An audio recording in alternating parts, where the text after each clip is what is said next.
In today's video, I'm going to explain how culture, society, people can almost drag you back into pain when you're doing your best to escape it. If you're interested to see the influence of those things, then watch this video.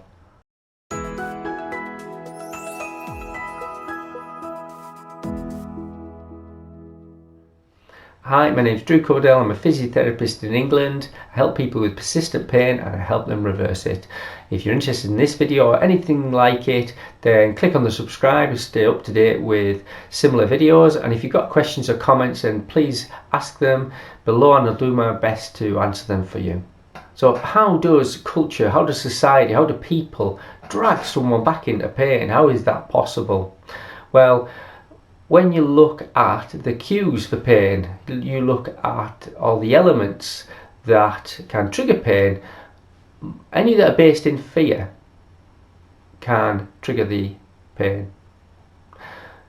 And when you think of someone who's in persistent pain, there's lots of fears around what they experience. So they're trying to understand that experience and they get that information from what they believe, what they've heard, who's told them, what authority that person has over them, and those are the things they tell themselves repeatedly. Now, if they are scary things after an injury, or if there was no injury but about the pain that they were experiencing for some time, there's a good possibility, not even a good possibility, it's nailed on, there's fear attached to that pathway if it's become persistent. Absolutely nailed on.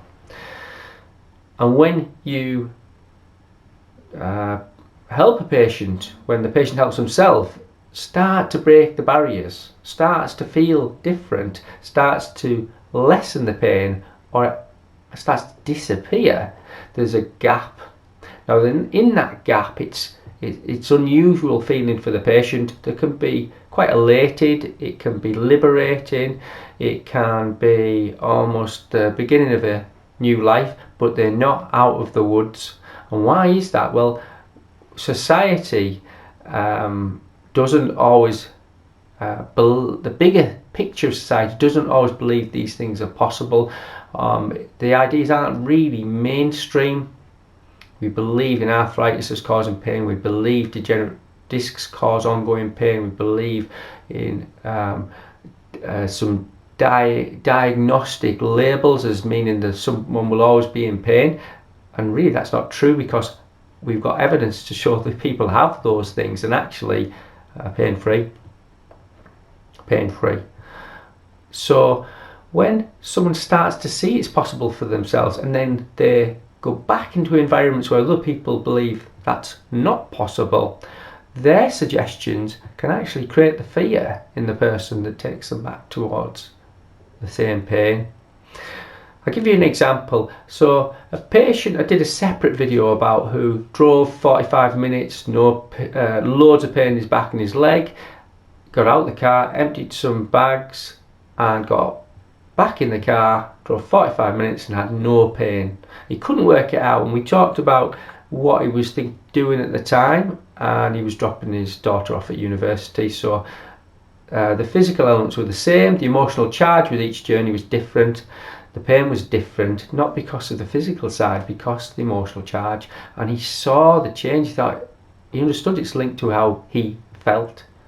The emotion behind it of letting go and finding that hard, once he had done that symbolically, the pain was different. Now, he didn't understand it in the moment, but when he reflected on it, he could see patterns elsewhere, how his pain came on around the time of grief, how he had very driven traits, and how he didn't really allow himself time to recover and just push through and use the behaviours that always make him feel safe, lots during those times.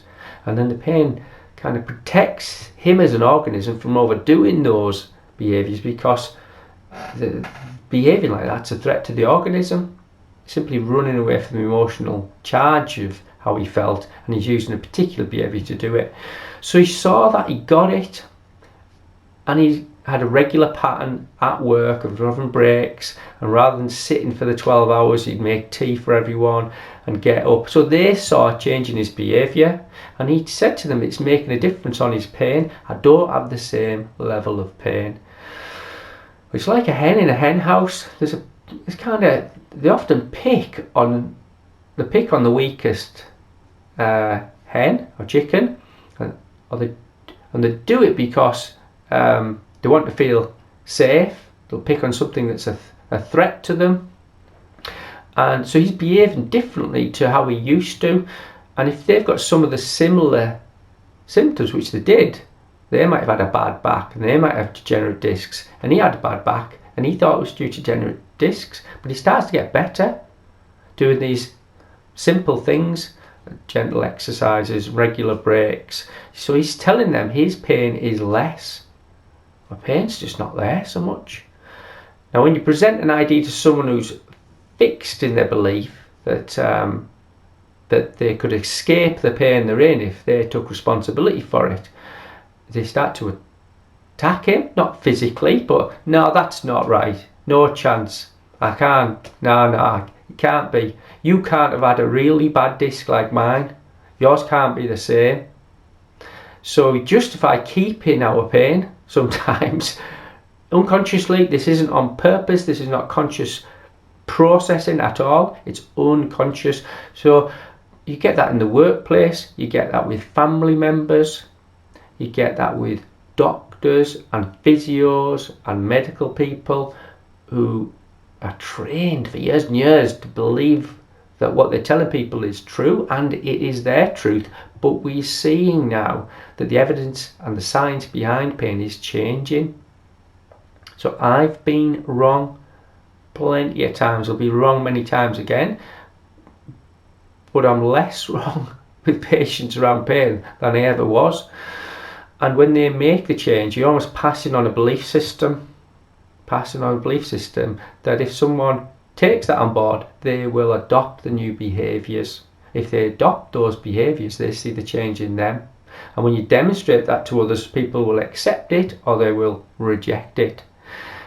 So it's really important that people are consistent with behaviours, yes, in the clinic, yes, around the home, but as they expose themselves to places where their fears can be triggered by the fears of others, well, once you can put your tin hat on and stay consistent, no matter what anyone says to you, no matter what anyone kind of suggests to you, you can stay consistent, then you can stay pain-free. So just have a little look at the influence in your life that who's told you you should stay in pain? Who makes it harder for you to believe that you can recover from it? Is that work colleagues? Is it family, loved ones, friends, medical community, groups you might be involved in? And ask yourself, where's the truth in what they are saying?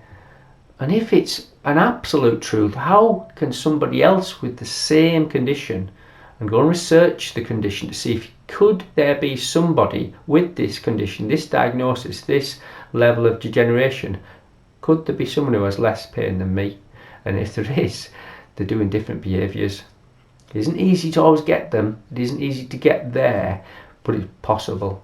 So once you get to that point, you're almost putting your earmuffs on to those old beliefs, old behaviours, words, cues, contexts.